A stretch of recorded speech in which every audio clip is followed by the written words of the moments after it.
Varicose veins కి సరైన చికిత్స కోసం సంప్రదించండి ఎవిస్ హాస్పిటల్. నమస్తే రమ్మగారు. నమస్తే జయ.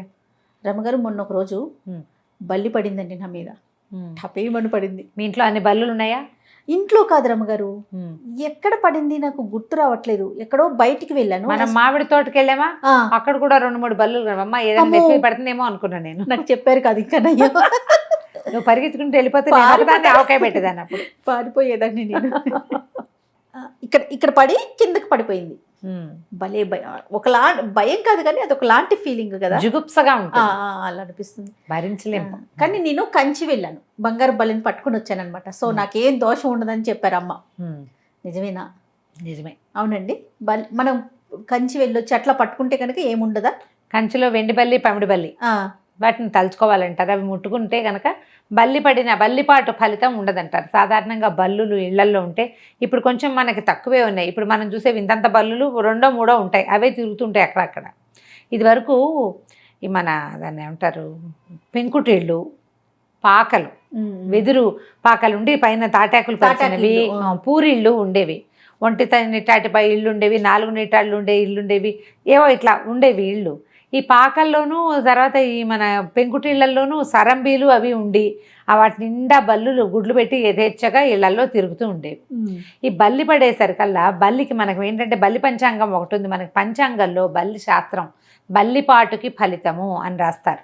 ఈ ఫలితం కూడా ఆడవాళ్ళకి వేరు, మగవాళ్ళకి వేరు. ఆ మగవాళ్ళకి కుడివైపున పడితే శుభమని, ఆడవాళ్ళకి ఎడం వైపు పడితే శుభమని చెప్తారు. మళ్ళీ అటు ఇటు అవ్వకూడదు. ఆడవాళ్ళకి కుడివైపు పడితే అశుభం, మగవాళ్ళకి ఎడంవైపు పడితే అశుభం. ఈ బల్లి పడితే ఫలానా తల మీద పడితే ఒకటి, భుజం మీద పడితే ఒకటి, మొహం మీద పడితే ఒకటి. మొహం మీద పడితే కుడి భుజం మీద ఏదో ఏం పర్వాలేదు, నువ్వైనా కంచెల బల్లిని ముట్టుకున్నావు కదా, బంగారు బల్లి, ఏ పర్వాలేదు నీకేం లేదు. ఇలా ఫలితాలు ఉన్నాయని పూర్వకాలం మనకి చెప్పేవాళ్ళు.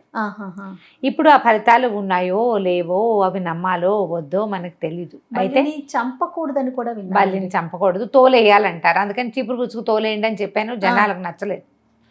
చంపేయమంటున్నారా? ఏమిటో పాపం వాళ్ళు ఏమనుకుంటున్నారో మనకు తెలీదు. అయితే ఇప్పుడు ర్యాట్ ట్రాప్స్ వాళ్ళు చెప్పలే, ఇప్పుడు గుర్తొచ్చింది, నేను ఆ మాట చెప్పలేకపోయాను అనిపించింది. అప్పుడు మనం బొద్దింకులు కదండి, బల్లులు కూడా చేసాం. బల్లుని చీపురు పుచ్చుకుని బయటికి దోసేయండి అని చెప్పాను నేను. జనానికి బాగా ఎక్కలేదు. మీకు తెలీదా అన్నారు. తెలుసు, నాకు గుర్తులేదు ఆ టైంలో. అంతే. ఏంటిది రమ్మగారు? ఇప్పుడు ర్యాట్ ట్రాప్స్ దొరుకుతున్నాయి కదా, ఆ ర్యాట్ ట్రాప్ పెడితే దాని మీద అతుక్కుపోతుంది. కానీ అతుక్కుపోయిన బల్లి మరణిస్తుంది పాపం, దానికి ఇంకో దారి లేదు. కానీ పెట్టచ్చు, పెట్టేస్తే ఆ పెద్ద పెద్ద బల్లులు అతుక్కుపోతే తీసుకెళ్ళి డస్ట్బిన్లో పడేస్తే దాని దారిన అది ఎప్పటికో దానికి విముక్తి వస్తే వస్తుంది, లేకపోతే లేదు. మనం చేత్తో చంపినట్టు కాదు, ఇలా చేయొచ్చు. కాకపోతే ఈ ఇంట్లో బల్లులు తక్కువ ఉండి పెద్ద పెద్దవి చిన్నవి ఏమైనా మీద పడితే ఇలా బల్లి సమాచారం మనం పంచాంగంలో చూసి తెలుసుకోవచ్చు. మీరు వెళ్ళొచ్చి ఉంటారు కంచి కదా? కంచికి వెళ్ళాను, నేను ముట్టుకున్నాను. ముట్టుకుని వచ్చారు. 2 సార్లు వెళ్ళా ఇటీవల కాలంలో. ఇదివరకు ఎప్పుడో వెళ్ళాను.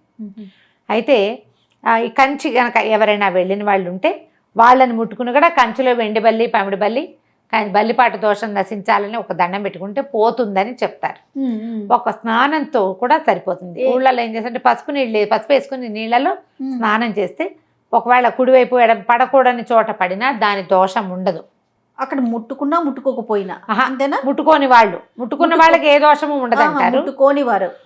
ముట్టుకోని వారు కంచిలో ముట్టుకోని వారు, తర్వాత ఎవరు కంచి వెళ్ళి బల్లుల్ని ముట్టుకున్న వాళ్ళు లేకపోతే దోషం ఎలా పోతుంది అంటే పసుపు నీరు వేసినటువంటి నీటిని, పసుపు వేసినటువంటి నీటితో స్నానం చేస్తే ఫలితం కొంత తగ్గుముఖం పడుతుంది. మొన్న మధ్యన మీరు హైదరాబాద్ లో, ఇక్కడ తెలంగాణలో ఎక్కడో ఒక గుడికి వెళ్ళొచ్చు, అక్కడ ఉందన్నారు. ఎక్కడ?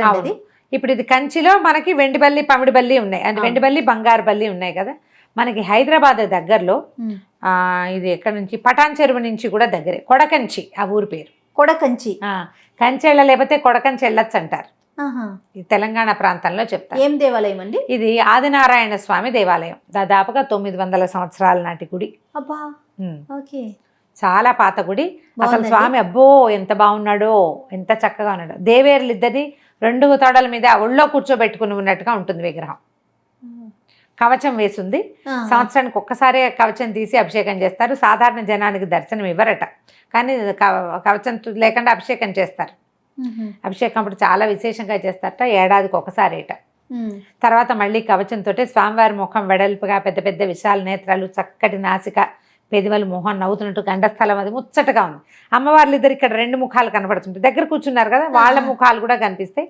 ఈ మొత్తం విగ్రహం అంతా ఏకశిల మీదే ఉన్నది.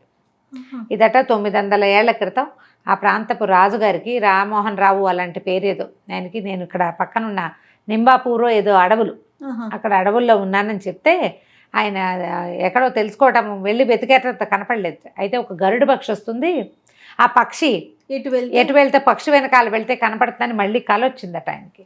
ఆ గరుడు పక్షి వెనకాల వెళ్తే వారికి ఆ విగ్రహం లభించింది. ఆ విగ్రహాన్ని వెనక్కి తీసుకొచ్చి ఇక్కడ ఈ ఊర్లో ఒక గుట్ట మీద స్థాపించారు. చక్కటి గుడి, క్యూట్గా ఉంటుంది, చిన్న గుడి. ఆ గుడి అదంతా ఒక గుట్ట ఎత్తు మీద ఉన్నట్టే మనకు తెలుస్తుంది. గుడి లోపల భాగం అంతా చిన్నది. అయితే నేను అడిగాను కెమెరా తీసుకొస్తే చూపిస్తారా అయ్యగారు అని. అమ్మ మా టీవీ వాళ్ళు అంతా చేసుకున్నారు, మేము విగ్రహాన్ని చూపించలేదు, మా స్వామివారి మూలవర్లను చూపించలేదు, ఇక్కడ పద్ధతి వేరన్నారు. కంచిలో వరదరాజస్వామికి ఎలాంటి సేవాకాలం చేస్తారో అదే సేవాకాలం అదే పందాలు ఇక్కడ కూడా చేస్తారట. స్వామివారికి ఎదురుకుండా ముఖమండపంకి పై భాగంలో ఈ వెండి బల్లి పమిడి బల్లి ఉన్నాయి, 2 ఉన్నాయి.